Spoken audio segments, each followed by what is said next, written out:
साळंदी नदीर प्रथम बन्याजल एपर्यंत छाड़ी बेले चिंता बढ़ाइला द्वितीय बन्याजल उपरमुंडे प्रबल वर्षा जो हतगड़ डैम कर्तृपक्ष 3000 क्यूसेक जल दुईटी गेट माध्यम साळंदी नदी को छाड़ी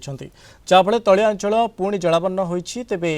साळंदी पुणी विपद संकेत मुहां होती। साळंदीर प्रथम बन्यारे अन्नपाଳ पंचायतर मुकुंदपुर ठारे रास्तार सृष्टि होइतिबा बड़ बड़ खाई पोता जाई नथिबारु लोके नाही नथिबा असुविधा सम्मुखीन होइछन्ति। एपरि स्थले पुणी मात गजपुर ठारे साळंदीर शाखा नदी नलियारे नदी बंध धसी घाई सृष्टि होने आशंका रही। सेपरी मुकुंदपुर ब्रिज एवं मातगजपुर ब्रिज उपरे बन्या पानी 3 फुट उच्चरे पानी चलिबा द्वारा लोके जीवा आसबार असुविधा भोगुछन्ति। सेपरी बारोठारे साळंदीरे सृष्टि होइतिबा घाईरे पुणी थरे बन्या पानी जाउथिबारु विभिन्न गाँ को बन्याजल प्रवेश करबा आरंभ करिछि।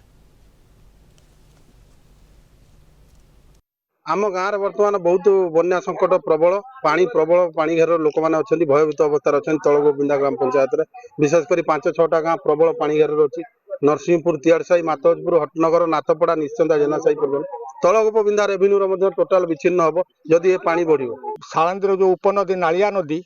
तार विराट घाई हवापाई जाऊँगी माने 10 हाथ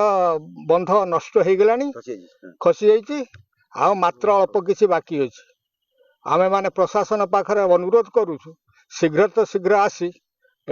मरामती करंतु नचेत आमर एठी 10 खंड गाँ नष्ट हो